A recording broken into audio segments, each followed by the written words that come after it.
지난주일과 같은 본문의 말씀입니다. 사도행전 14장, 13장 42절, 52절 말씀까지 우리 한 목소리로 합독하십니다. 신약성경 210페이지 사도행전 13장 42절로 52절까지 시작. 저희가 나갈새 사람들이 청하되 다음 안식일에도 이 말씀을 하라 하더라.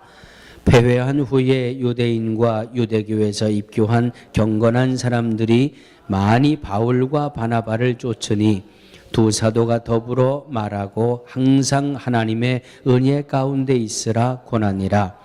그 다음 안식일에는 온 성이 거의 다 하나님의 말씀을 듣고자 하여 모이니 유대인들이 그 무리를 보고 시기가 가득하여 바울의 말한 것을 변박하고 비방하거늘 바울과 바나바가 담대히 말하여 가로되 하나님의 말씀을 마땅히 먼저 너희에게 전할 것이로되 너희가 버리고 영생 얻음에 합당치 않은 자로 자처하기로 우리가 이방인에게로 향하노라. 주께서 이같이 우리를 명하시되 내가 너를 이방의 빛을 삼아 너로 땅끝까지 구원하게 하리라 하셨느니라 하니 이방인들이 듣고 기뻐하여 하나님의 말씀을 찬송하며 영생을 주시기로 작정된 자는 다 믿더라. 주의 말씀이 그 지방에 두루 퍼지니라. 이에 유대인들이 경건한 귀부인들과 그 성내 유력자들을 선동하여 바울과 바나바를 핍박해 하여 그 지경에서 쫓아내니 두 사람이 저희를 향하여 발에 티끌을 떨어버리고 이고니온으로 가거늘 제자들은 기쁨과 성령이 충만하니라. 이 말씀은 살아계신 하나님의 말씀입니다. 아멘. 할렐루야. 오늘 옆에 계시면 손을 꼭 잡으시고 제 옆에 앉아주셔서 감사합니다. 얼마나 감사한지 모르겠습니다. 이영자 권사님 오늘은 저 괜찮아요? 네? 티슈 한 장만 있으면 주세요. 적시지 말고 주세요, 권사님. 네, 적시지 말고.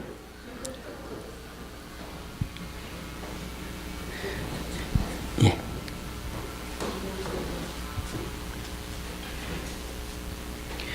그러지 않아도 기름이 많은 사람이 제가 느끼겠어요. 지금은 이마에 아주 기름이 한 서말은 고여 있는 것 같아요. 할렐루야. 이젠 살았습니다.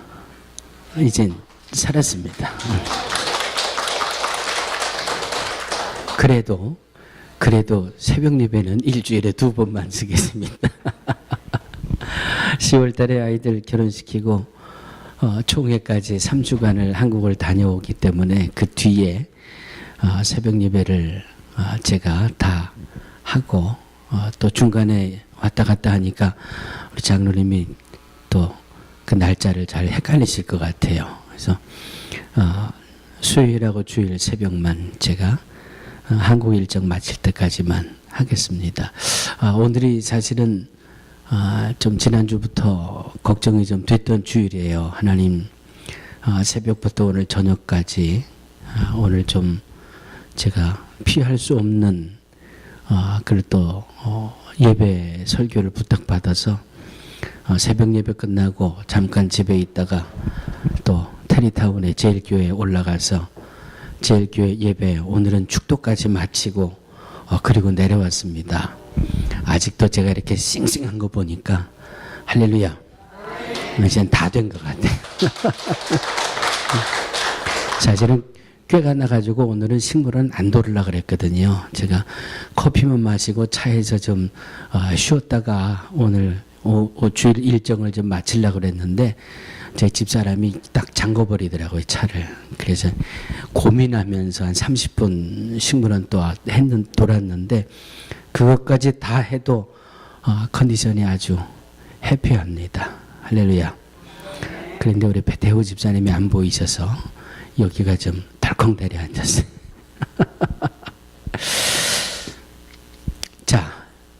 지난 주일날 본문을 가지고 오늘은 두 번째 파트.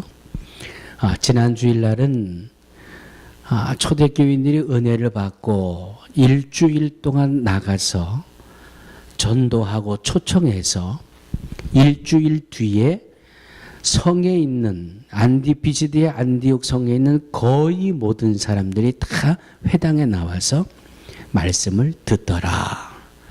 복음을 전하는 일이 얼마나 소중하고 복음을 전할 때 성령이 함께 하셔서 이렇게 엄청난 역사가 이루어집니다. 그러니까 우리 열심히 복음을 전해야 합니다. 여기까지가 우리 지난주에 나눴던 말씀이고, 오늘은 이렇게 성령의 역사하는데 또 한쪽에 보니까 참 많은 고난과 환난과 핍박이 있더라고요.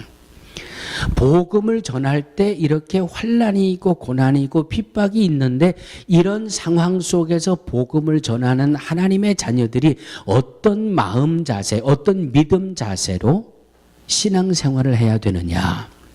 오늘 본문 속에서 세 가지로 말씀을 정리하면서 이 세 가지의 믿음이 우리의 마음속에 채워질 때 어떤 상황 속에서도 복음을 전하는 전도자로서의 바른 삶을 우리가 살아가게 될 줄로 믿습니다. 44절에 보니까 그 다음 안식일에는 온 성이 거의 다 하나님의 말씀을 듣고자 하여 모이니 그랬고, 52절 말씀을 보니까 제자들은 기쁨과 성령이 충만하니라. 자, 거의 다 하나님의 말씀을 듣고자 하여 모였습니다. 그런데 오늘 이 본문의 마지막 절을 가보니까 제자들은 기쁨과 성령이 충만하니라. 이 사이에 어마어마한 일이 일어난 거예요.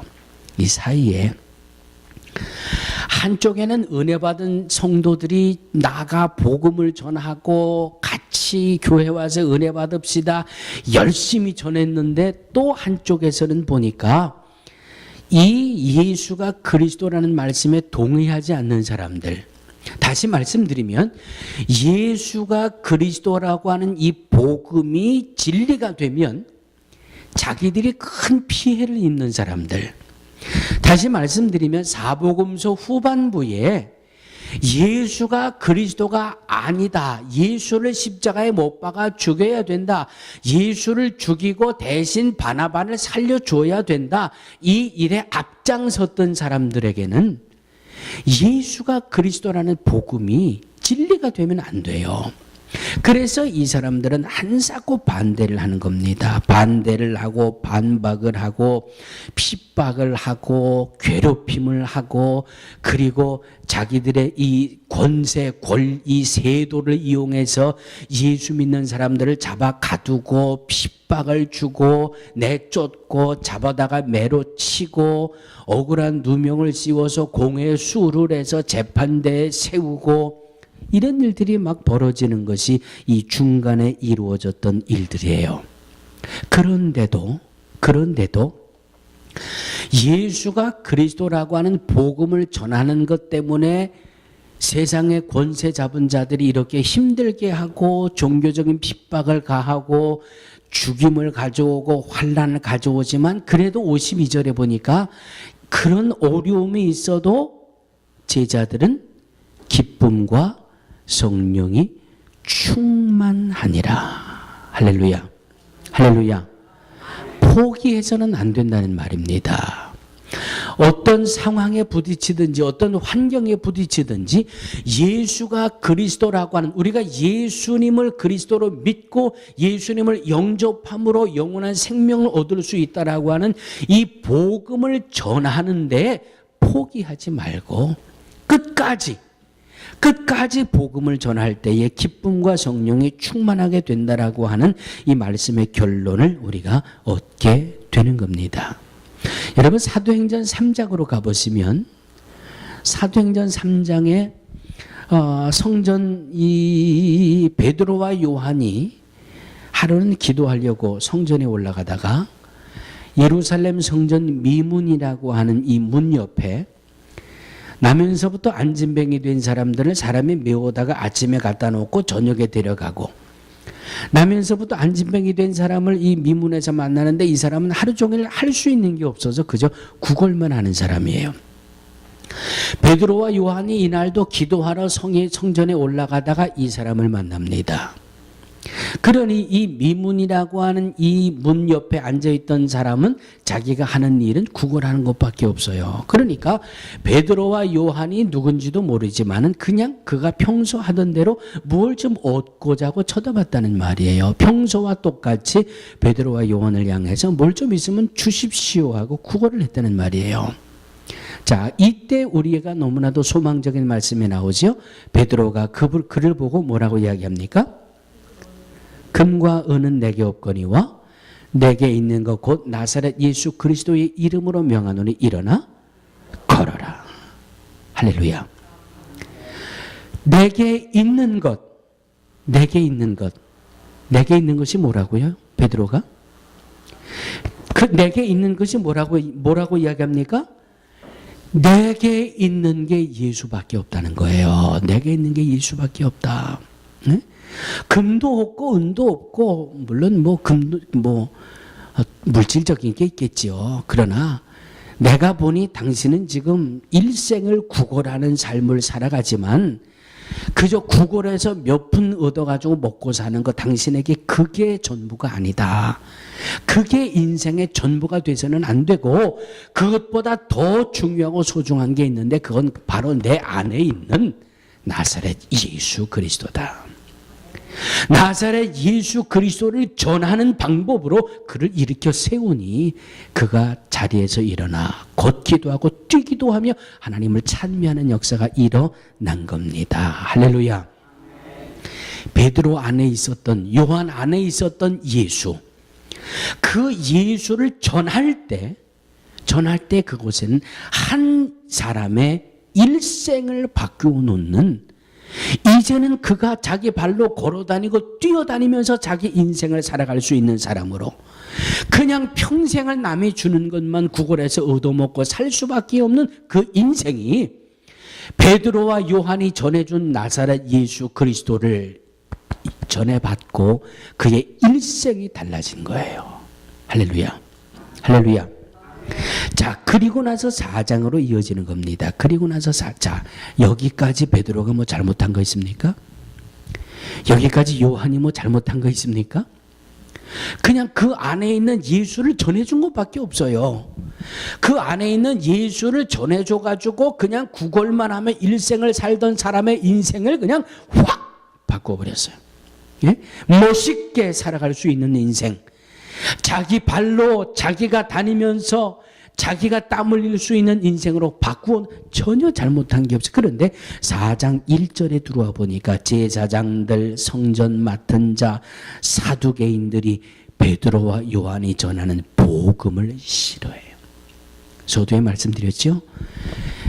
베드로와 요한이 전하는 예수가 그리스도라는 것이 진리가 되면 자기들은 예수는 십자가에 못 박는데 앞장섰던 사람들인데, 네? 자기들의 입지가 자기들이 엉터리라는 게 드러나게 된단 말이에요. 그러니까 베드로와 요한이 예수가 그리스도라고 전하는 것이 아주 그냥 못마땅해. 아주 그냥 그게 듣기 싫어 죽겠어요. 그래서 핍박을 가하기 시작하는 겁니다. 제사장들이 누구예요? 유대의 핵심 인물들 아니에요? 세도 있는 사람들 아니에요? 능력자들 아니에요? 이 사람들이 나서서 베드로와 요한을 괴롭게 만들고 예수를 믿기 얼마 되지 않은 초신자들을 괴롭게 만들고 예수 믿는 그 지금 예수 믿고 한참 뜨거워지는 그들에게 찬물을 쫙 끼얹는 거예요. 뭐 가지고? 자기들의 세상 권세를 가지고 핍박을 주고 환난을 주고 일터를 빼앗고 못 살게 하고 감옥에 갖다 가두고 그냥 두들겨 패고, 그런데도 베드로와 요한은 물러서지 않고 복음을 전했어요. 바울과 바나바도 물러서지 않고 복음을 전했어요. 사랑하는 성도들이여, 복음은 이렇게 전하는 겁니다. 반대한다고 해서 아이고 지까지 깨면 나보다 똑똑해요. 얼마나 똑똑해. 내가 예수가 그리스도라 그러면 그냥 그런 줄 알고 가만 듣지 뭘 말이 그렇게 많어. 에이 야 넌 알아서 해라. 그리고 나는 뭐 그냥 전하면 됐다. 그리고 뒤돌아서는 그런 것 하지 말고 반대를 해도 또 다가가고 부정을 해도 또 다가가고. 그래서 전도의 제일 처음은 어디서부터 시작된다고요? 저와 여러분들이 세상을 잘 사는 거에서부터 시작되는 거예요. 네? 세상을 잘 사는 하나님의 자녀들이 복음을 전해야 귀를 기울여 주지요. 세상을 엉터리 박사처럼 살아가면서 예수 믿으세요 그러면 콧등으로도 안 그래요. 안 들어요. 그냥 말꼬리 잡고 그냥 그냥 반대하고요, 부정하고요. 그래서 우리는 믿음이 없는 사람보다 더 잘 살아야 돼요. 뭐 새마을 운동할 때나 잘 살아보세요. 그런 거 말고 그것보다 우리는 더 잘 살아야 돼요. 아멘. 자, 주위 분들하고 손잡고 잘 살아봅시다. 잘 살아봅시다. 잘 사는 것을 오늘 말씀해 보니까 이렇게 말씀하고 있어요. 43절입니다. 사람들이 많이 바울과 바나바를 쫓으니 두 사도가 더불어 말하고 항상 하나님의 은혜 가운데 있으라 고난이라. 복음을 전하는 전도자의 자세. 복음을 전하는 것은 주님의 명령이니까 누구도 예외가 될 수는 없어요. 저도 해야 되고 여러분들도 해야 되고 우리는 복음을 전하고 말씀을 전하고 예수가 그리스도라는 것을 전해야 되는 전하는 삶이 우리의 몫인데 이 복음을 전하기 위해서는 항상 하나님의 은혜 가운데 있어야 된다. 이것이 전도자로서의 첫 번째 자세라는 거예요. 우리 주위 분들에게 다시 한번 인사하세요. 하나님의 은혜 가운데 항상 있으세요.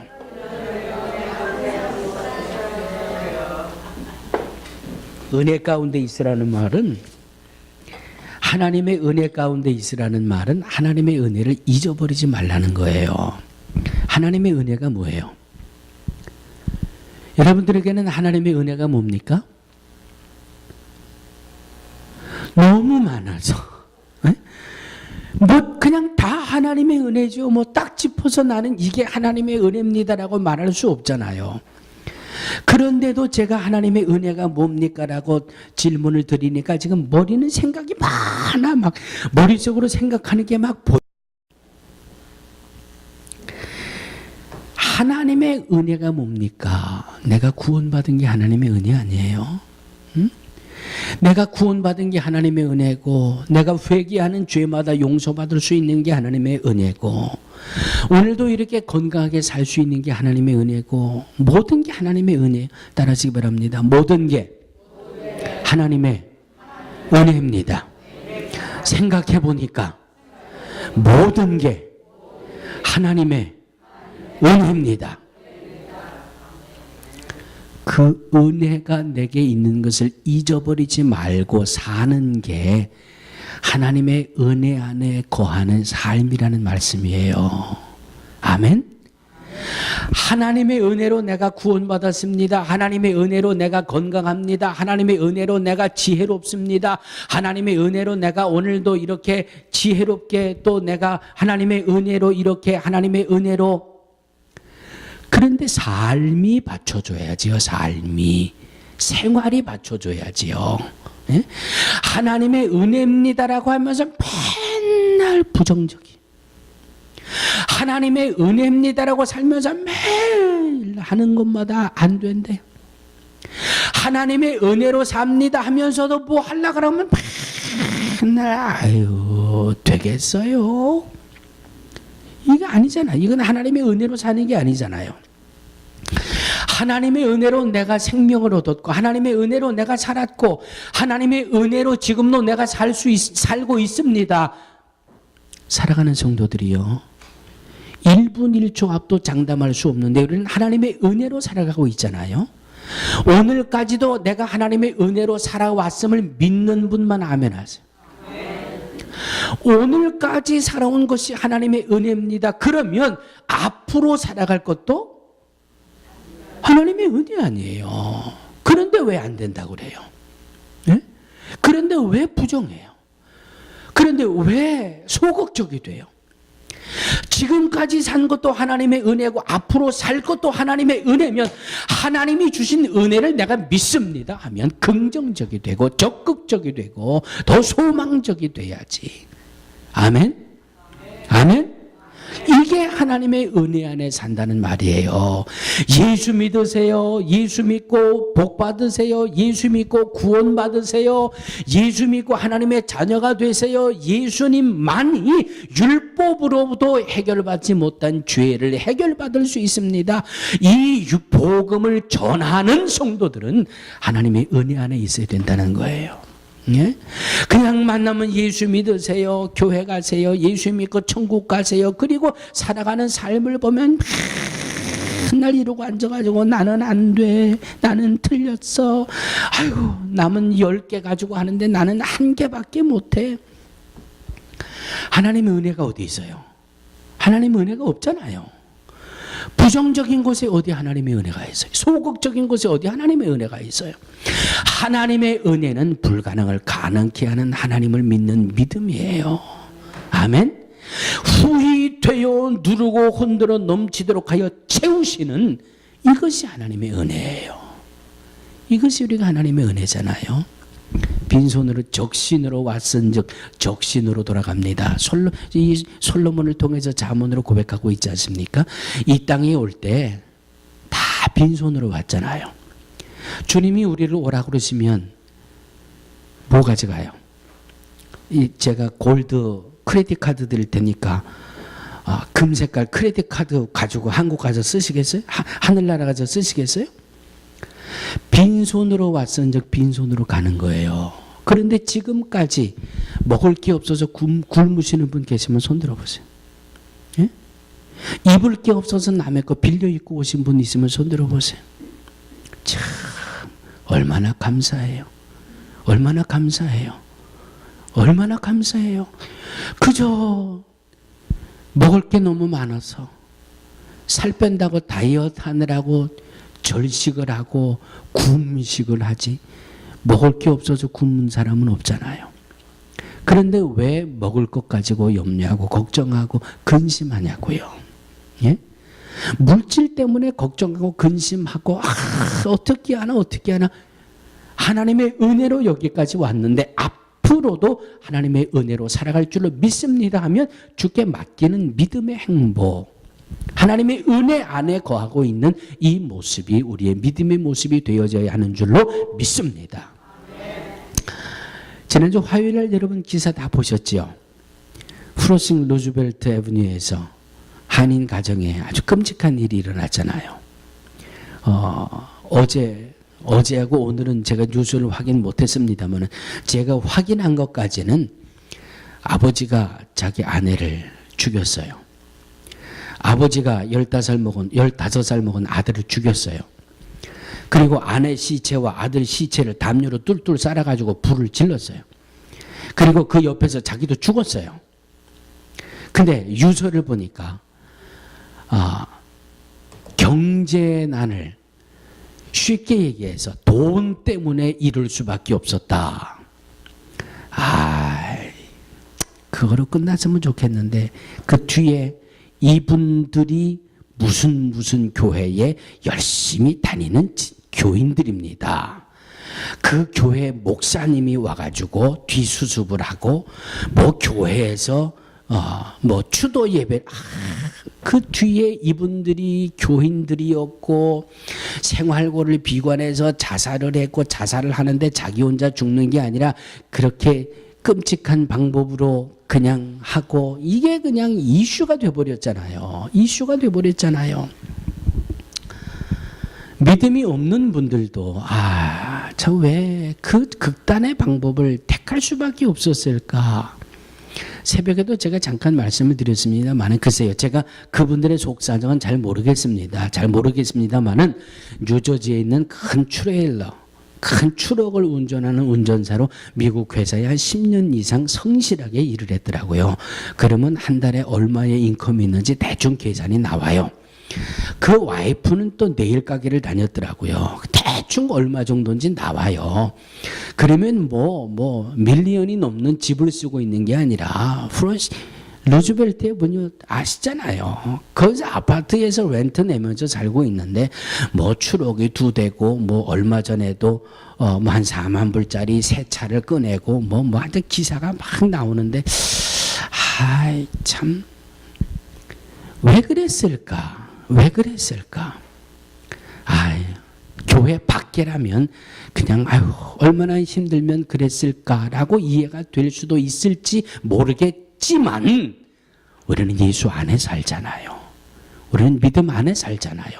하나님의 은혜 안에 살잖아요. 여기까지 하나님이 오게 하셨는데, 오늘까지 오게 하셨는데, 그까지가 먹을 거 없으면 좀 적게 먹으면 되고, 가질 거 쓸 거 없으면 좀 더 나가서 뛰면 되고, 나가서 좀 더 일하면 되고. 사랑하는 성도들이요, 하나님의 은혜 안에 살아가는 이들이 예수가 그리스도라고 복음을 전해야 그것에 아멘이 화답되는 거예요. 며칠 전에 제가 아주 깜짝 놀랐어요. 제가 자주 가는 식당이 하나 있거든요. 그런데 제 아는 목사님이 감사님, 어느 식당 있잖아요. 거기 무슨 권사 있잖아요.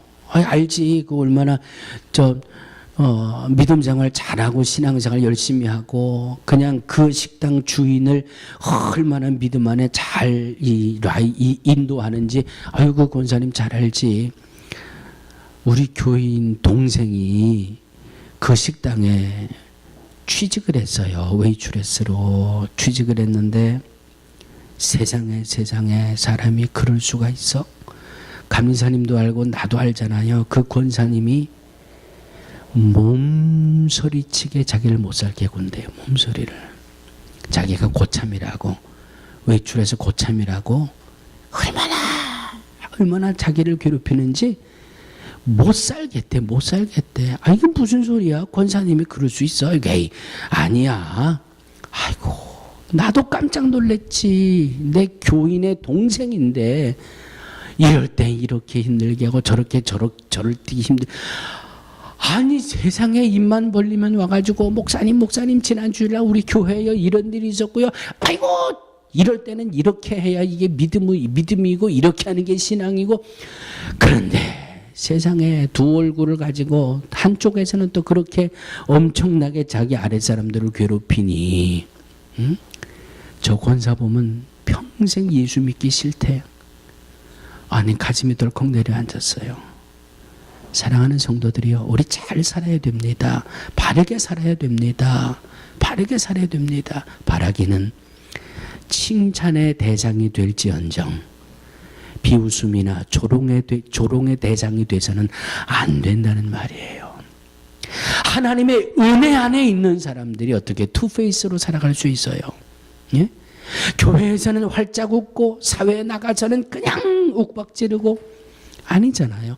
언제든지 어디서든지 하나님의 은혜 안에 있는 사람으로 살아가야 그 입술이 복음을 전할 때 그 복음이 바르게 전달되는 겁니다.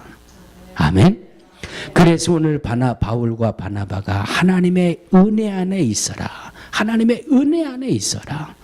이렇게 외치고 있는 음성을 오늘 말씀을 통해서 듣게 됩니다. 두 번째, 복음을 전할 때 반대하고 비방하고 이런 일들을 두려워하지 말자. 오늘 45절에 보니까 유대인들이 그 무리를 보고 시기가 가득하여 바울의 말한 것을 변박하고 비방하거늘. 바울이 예수가 그리스도라고 복음을 전하면 유대인들이 사사건건 물고 반대한다는 말이에요. 예? 그냥 사사건건 말꼬리를 잡고 부정하고 반대하고 하고 말이죠. 그럼에도 포기하지 말고 두려워하지 말고 물러서지 말고 복음을 전해야 한다라고 하는 말씀입니다. 아마 종말론적인 이 종말에 대해서 관심이 많은 분들은 본회포라고 하는 이 신학자의 이름을 들어보셨을 거예요.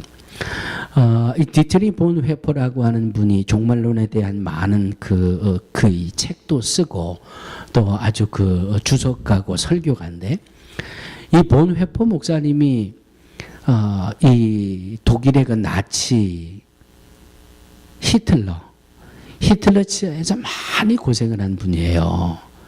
히틀러가 잘못하는 게 이 본회포 목사님에게 보이니까 그냥 쉽게 얘기해서 오늘로 이야기하면 야당의 앞에 서가지고 그냥 나치가 이러면 안 되고 히틀러가 이러면 안 되고, 그러니까 히틀러는 또 자기의 권력을 해가지고 이 본회포 목사님은 얼마나 괴롭게 하고 고통스럽게 했는지 툭 하면 감옥에다 갔다가 집어넣고 두들겨 패고, 그리고 결국은 이 본회포 목사님이 이 나치 히틀러 독재 정권에 의해서 감옥에 갇히고 국가 반역죄로 사형을 언도받게 됩니다. 사형을 기다리던 어느 날 이 본회포 목사님이 기도 중에 환상을 하나 보게 돼요. 환상을 보게 되는데 어떤 환상을 보냐 하면 하늘나라에서 하나님이 심판하시는 환상을 봅니다.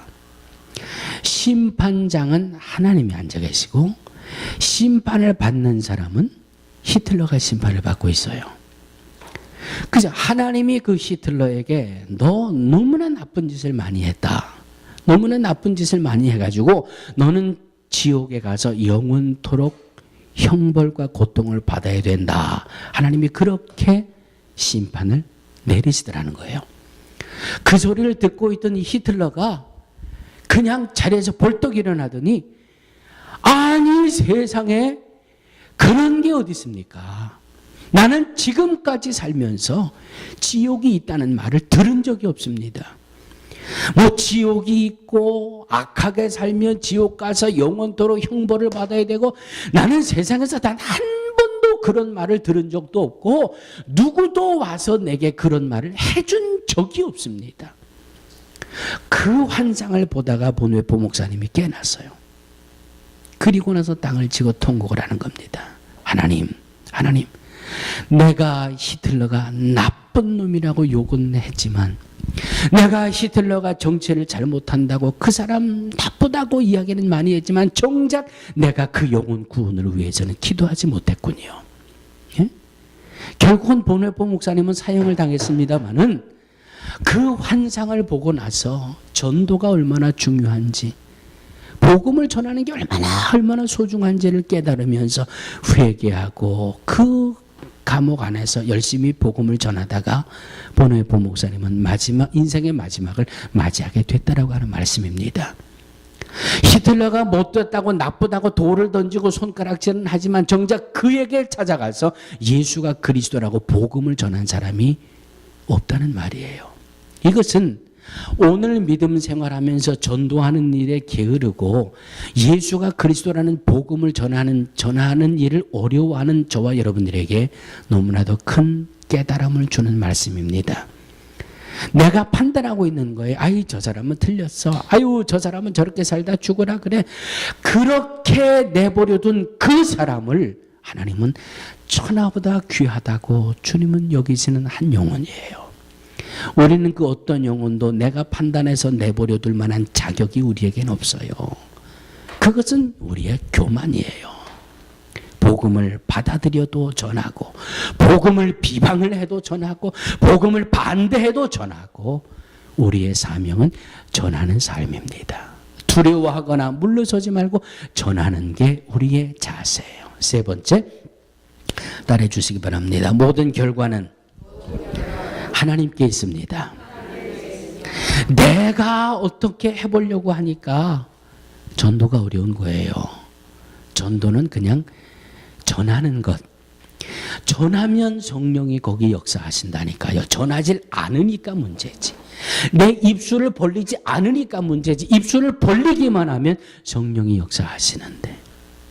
그래서 모든 결과는 주님께 맡기고, 오늘 바울과 바나바가 말씀을 잘 보시면 46절에 보면 하나님의 말씀을 마땅히 먼저 너희에게 전할 것이로되 너희가 버리고 영생 얻음에 합당치 않은 자로 자처하기로 우리가 이방인에게로 향하노라. 바울과 바나바조차도 이 복음과 구원의 역사는 유대인에게 먼저 가서 유대인이 구원받는 게 먼저 이루어져야 되는 줄로 그렇게 알았어요. 그런데 실제로 하나님의 역사는 유대인들이 복음을 받아들이지 않으니까 이방인들에게 문을 확 열어버리신 거예요. 누가? 하나님이. 그러니까 전하는 건 우리가 하지만 열매는 주께서 역사하심으로 거두어드리는 거예요. 예? 그래서 복음을 전하는 전도자들은 결과는 주께 맡기고 전하는 일에 열심을 다해야 된다라고 하는 말씀입니다. 아멘. 그냥 열매까지 내가 챙기려고 하니까 어려운 거예요. 무슨 일이 있어도 내가 저 사람을 전도해서 우리 교회에다가 갖다 앉혀야지 하니까 포기도 되고 낙심도 되고 절망도 되는 거예요. 사랑하는 성도들이요, 전하자고요. 예수가 그리스도라고 전하자고요. 일주일 동안 성경 말씀 보다가 은혜 받은 말씀을 그냥 이야기해 주자고요. 들려주자고요. 복음을 전하다가 성령이 함께 하심으로 놀라운 기적 같은 역사의 주인공들이 되시기를 주의 이름으로 축원합니다. 하나님 감사합니다. 입술을 벌리지 않고 전하지 못했다가 주님 앞에 책망받는 성도들 되지 않게 해 주시옵소서. 입술을 벌릴 수 있는 지혜를 주시고 능력을 주시고 말씀을 통하여 깨달은 이 모든 말씀대로 우리가 복음을 전하며 믿음을 나누며 하나님의 역사하심을 체험해 나가는 우리 모두가 되게 하여 주시옵소서. 예수님의 이름으로 간절히 기도하옵나이다. 아멘.